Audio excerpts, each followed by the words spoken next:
Voici une autre leçon. Le titre, les figures de style, et précisément les figures d'analogie. On va reconnaître et identifier ce type de figure d'analogie. Dans toutes les langues, on vise à enrichir, je souligne, le langage, notre langage. Bien sûr, en évoquant des images mentales. Pourquoi? Pour, d'abord, faciliter la compréhension. On doit comprendre la compréhension. Ensuite, pour la réflexion, réfléchir. Et aussi pour la communication. On doit communiquer autrement. Communication. Bien sûr, des idées. L'échange des idées. Parfait. Comme j'ai dit au début, cette séance, son objectif, c'est reconnaître aussi, identifier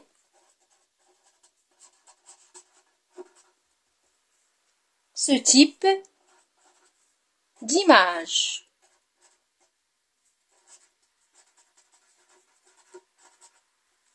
Vous avez une idée sur ce nom ou bien comment on les appelle? Si vous voulez connaître la réponse, essayez de me suivre.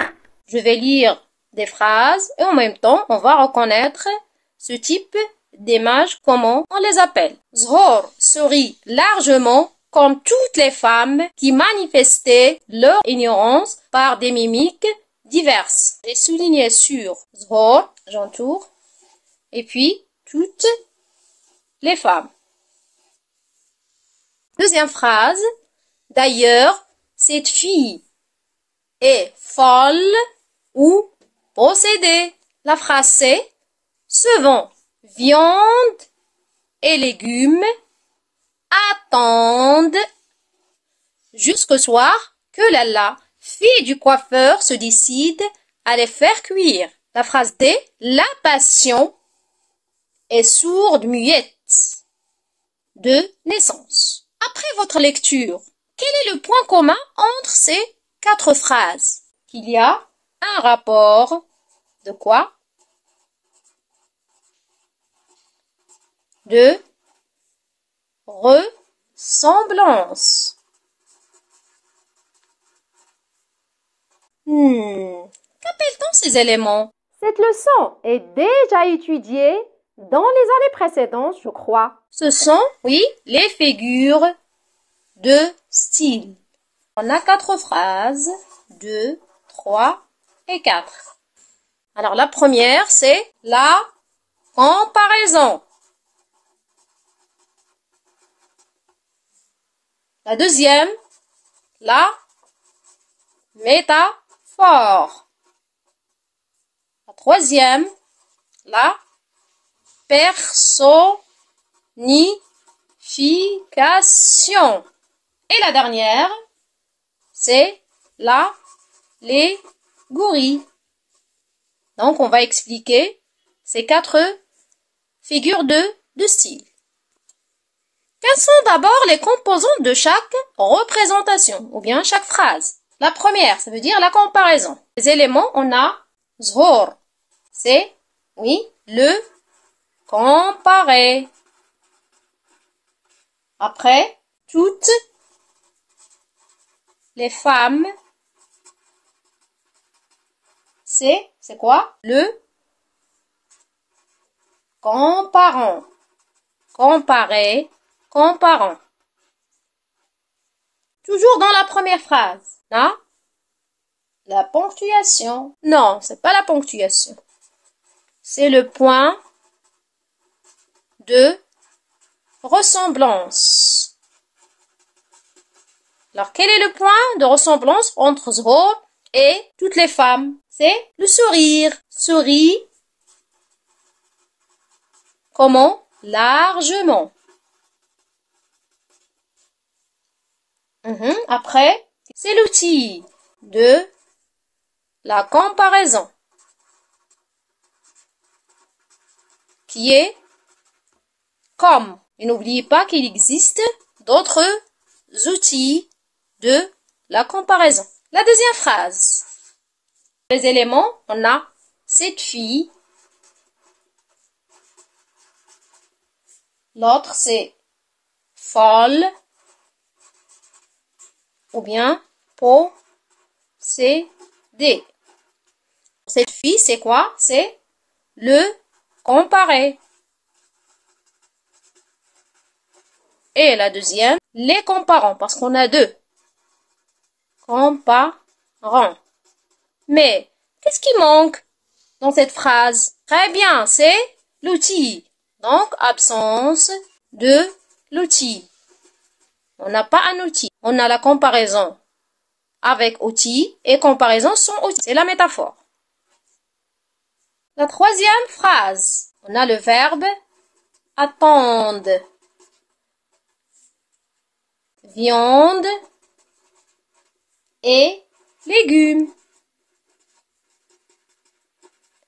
C'est l'homme ou bien l'être humain qui peut attendre. Donc, on a attribué des caractéristiques humaines. Ça veut dire attendre. Caractéristiques humaines à un objet inanimé. La viande et les légumes. Objet inanimé.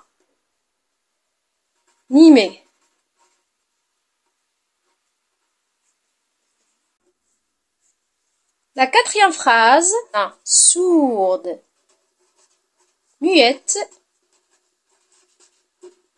Et le deuxième, c'est la passion. Sourde, muette, ce sont des éléments concrets. Et la passion, c'est une idée abstraite.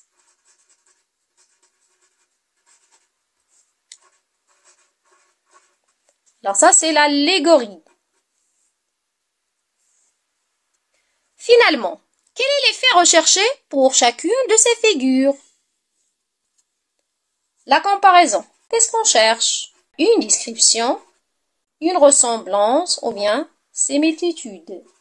Similitude.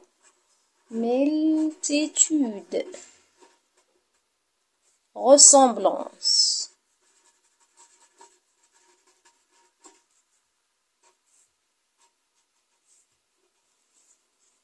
Deuxième, c'est la métaphore.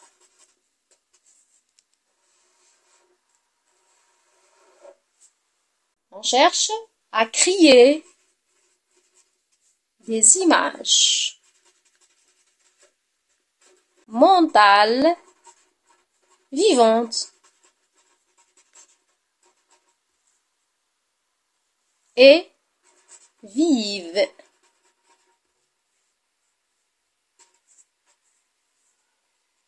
Pour la personnification, on cherche à attribuer des caractéristiques humaines à un objet. Et attention, il ne faut pas confondre la personnification avec la métonymie. La dernière, c'est l'allégorie. On utilise des éléments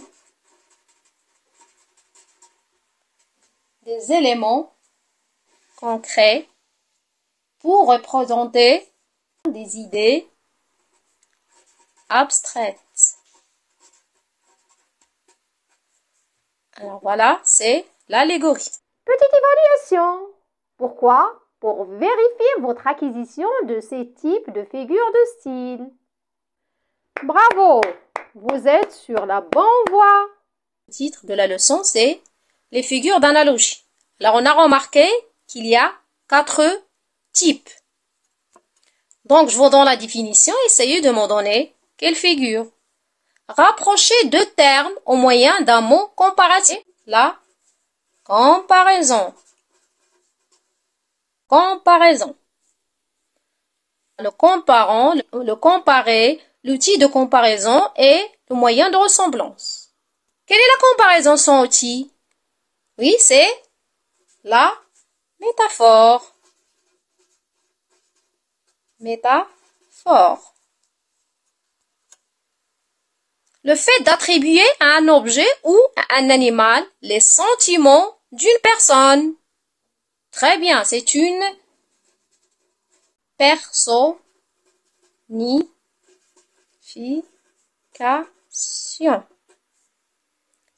La dernière, c'est le fait de représenter de façon imagée une idée abstraite. C'est l'allégorie. L'allégorie. Un travail individuel de l'exercice d'application. Dans ces extraits, relevez les figures d'analogie en identifiant tous les constituants. Ok? Premier extrait. J'étais donc un vivant objet de compassion, semblable à un tronc d'arbre flottant à la dérive dans un océan de désertion. Deuxième extrait.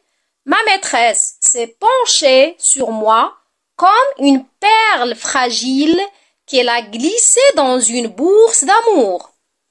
J'étais un enfant qui se voyait, un enfant qui se cherchait dans les yeux de son double. Action, un vivant objet de compassion. Quelle est la figure de style? Oui, c'est objet. C'est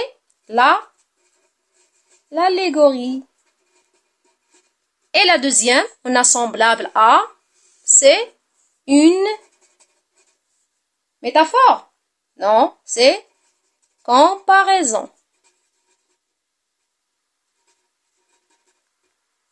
Très bien. La maîtresse s'est penchée sur moi, comme une perle fragile. Oui, qu'est-ce qu'on a ici? Alors, c'est clair. On a comme. Donc, c'est une comparaison.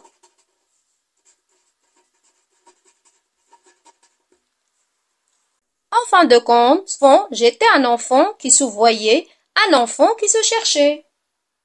Oui. Est-ce qu'il y a un outil? Donc, c'est une comparaison sans outil. On l'appelle une métaphore.